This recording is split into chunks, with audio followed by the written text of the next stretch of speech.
All right, so like with our piece of paper example, what we're going to want to do is we want to set up our screen. So what we're going to do is on every single time that you guys actually do it, you're going to type in void. So type in void, you'll see that the color is changing, and that's good. So if you guys type in void, it should turn into blue. And then setup. Okay, void setup. So we're setting up our screen. This is a function that runs once. You have to put 2 parentheses like so.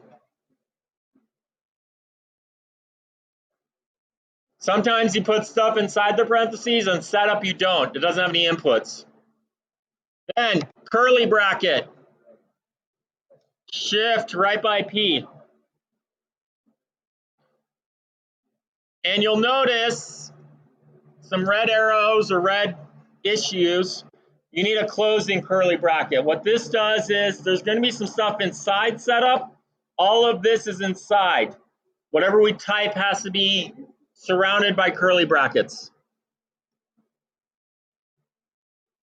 The first thing that we need to determine is what size do we want our program to be.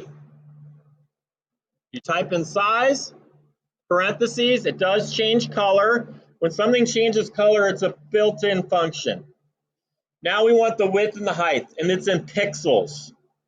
So a good width and height might be 300 by 600. This is going to create a nice width and height, width of 300, height of 600. You can put whatever you want in, but for now, let's just stop there. And the next thing we want to do is select our background color. So what is the color of the paper that we want? If we type in background, we have to select the color. So what we want to do is there's a way to select color, and there's multiple different options for background. The easiest way to do color is to go up to Tools, Color Selector, and then you get your color palette right here. Now, I might want blue. That looks like a good blue. You'll notice there's a couple different variations to do your colors. The RGB color scale, or what we call hexadecimal, the hashtag, and then 6 characters. That is similar to all your Photoshop, Illustrator, any programming language. They use the same idea.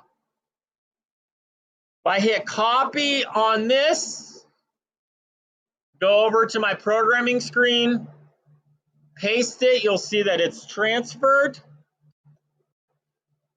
Close parentheses, then a semicolon. I can keep this open or I can close it. Now, you'll notice there is no red squiggly lines, meaning no errors. There's a semicolon after certain functions. If I did everything correctly, I can go up into this upper corner, hit run, and up pops a blue screen of 300 by 600. That's how you set up your program. You can set this up like this every single time. You'll need these in setup.